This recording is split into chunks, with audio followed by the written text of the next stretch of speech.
हर हर महादेव दोस्तों, आप सभी का मेरे इस यूट्यूब चैनल में हार्दिक स्वागत है। दोस्तों, जैसे सोमवार का दिन भगवान शिव को समर्पित है, वैसे ही प्रदोष व्रत भी भगवान शिव को समर्पित है। हर महीने की त्रयोदशी तिथि को प्रदोष व्रत किया जाता है। प्रदोष व्रत के दिन भगवान शिव और माँ पार्वती की पूजा करना बेहद ही शुभ फलदायी माना जाता है। वह अपने भक्त के सभी संकट हरते हैं और मनोवांछित कामनाओं की पूर्ति कराते हैं। और इसी के साथ साथ प्रदोष व्रत में भगवान शिव की प्रदोष काल में पूजा करने का विधान है। प्रदोष काल शाम के समय सूर्यास्त से 45 मिनट पहले और 45 मिनट बाद के काल को प्रदोष काल कहा जाता है। और प्रदोष व्रत जिस वार को पड़े उसी को ही प्रदोष व्रत के नाम से, उसी दिन के प्रदोष व्रत के नाम से जाना जाता है। इस बार वैशाख मास के शुक्ल पक्ष की त्रयोदशी तिथि जो कि 20 मई को पड़ रही है और इसी दिन ही प्रदोष व्रत किया जाएगा, जो कि दिन सोमवार पड़ रहा है, तो इसी वजह से इसे सोम प्रदोष के नाम से जाना जाएगा। भगवान शिव को सोमवार का दिन समर्पित है, तो ऐसे में प्रदोष व्रत और सोमवार का दिन पड़ने की वजह से आज के दिन भगवान शिव की विशेष रूप से पूजा उपासना करने से भक्त की सभी मनोकामनाएं पूर्ण होती हैं, उसकी सभी मनोवांछित कामनाएं पूर्ण होती हैं। क्योंकि आज से पूजा करने से दुगने लाभ की प्राप्ति होती है, क्योंकि भगवान शिव जो कि भोलेनाथ हैं, वह मात्र एक लोटे जल से ही प्रसन्न हो जाते हैं। अगर आप भगवान शिव की प्रसन्नता प्राप्त करना चाहते हैं, तो प्रदोष काल में भगवान शिव की विशेष रूप से पूजा उपासना करें। उनके प्रति आज के दिन व्रत भी रखा जाता है और व्रत कथा सुनने का भी विधान है। तो दोस्तों, आज की इस वीडियो में मैं आपको सोम प्रदोष व्रत की 2 पौराणिक कथाएं श्रवण करवाने जा रही हूँ। तो चलिए वीडियो शुरू करते हैं।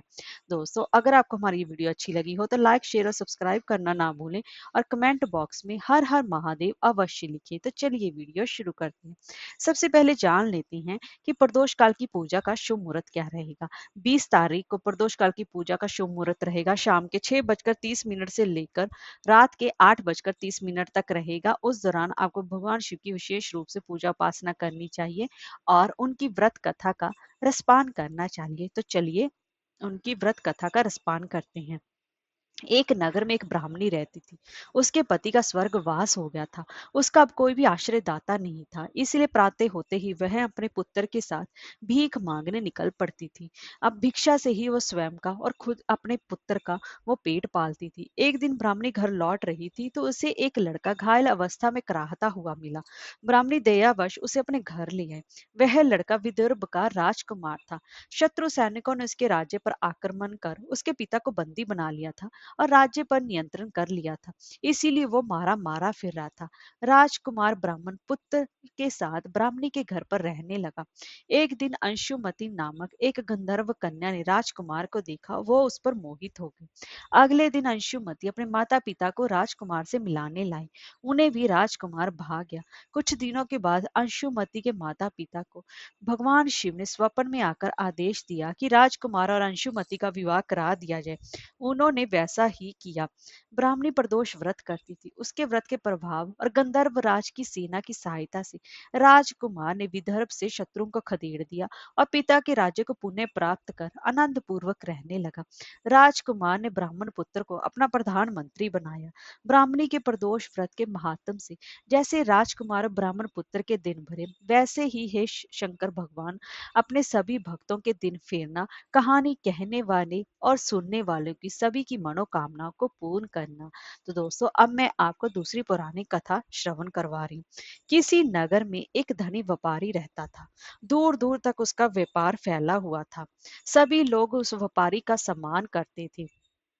इतना सब कुछ संपन्न होने के बाद भी वह व्यापारी दुखी था, क्योंकि उसका कोई भी पुत्र नहीं था, जिस कारण अपनी मृत्यु के पश्चात व्यापार के उत्तराधिकारी की चिंता उसे हमेशा ही सताती रहती थी। पुत्र प्राप्ति की इच्छा से व्यापारी प्रत्येक सोमवार भगवान शिव की व्रत पूजा किया करता था और शाम के समय शिव मंदिर में जाकर शिव जी के सामने घी का दीपक जलाया करता था।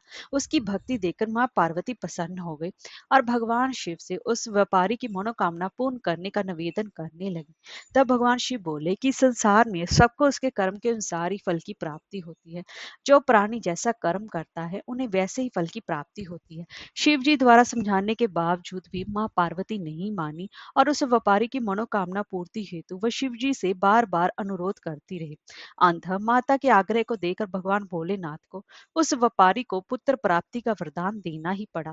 वरदान देने के पश्चात भोलेनाथ माँ पार्वती से बोले, आपके आग्रह पर मैंने पुत्र प्राप्ति का वरदान तो दे दिया, परंतु इसका यह पुत्र 16 वर्ष से अधिक समय तक जीवित नहीं रहेगा।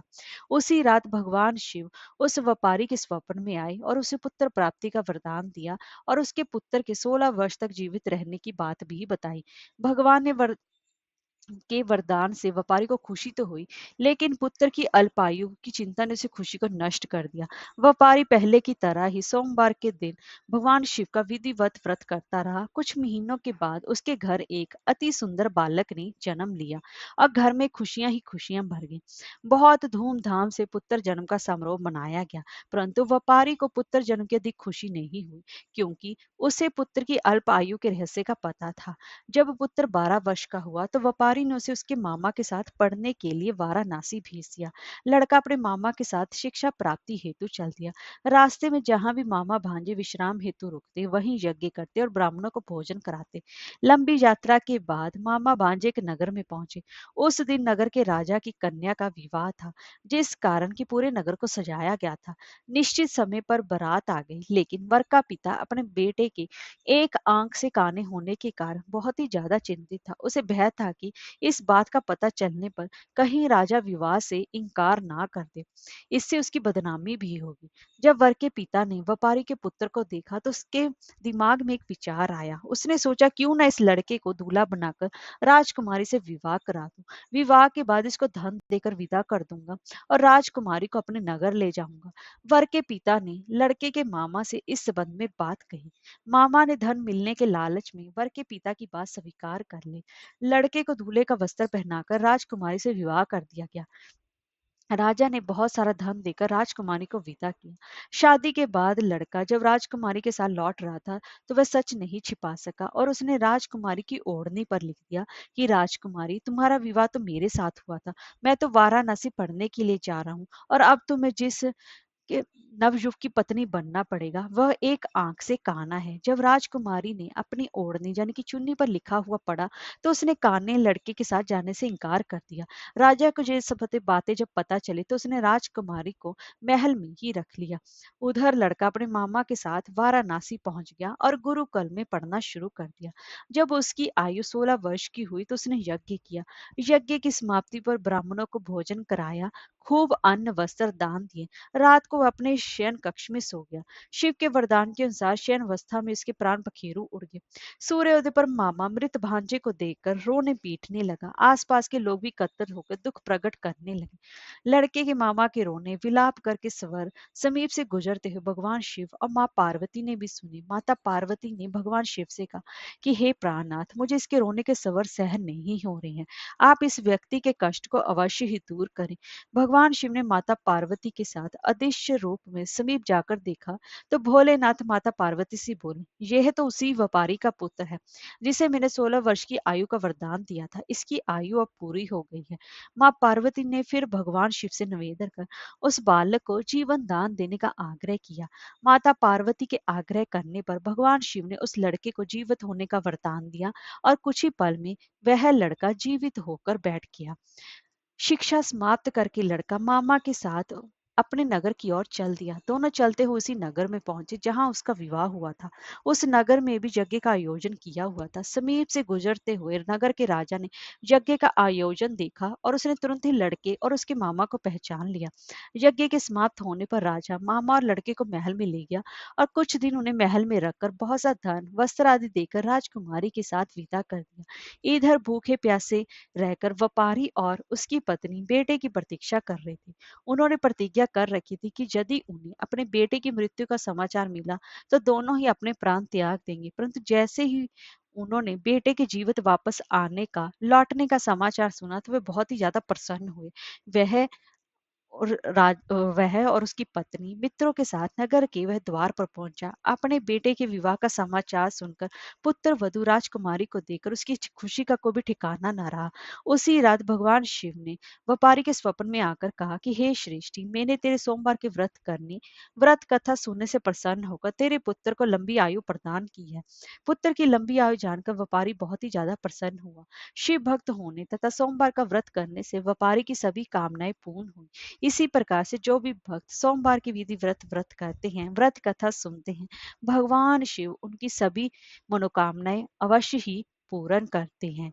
हर हर महादेव।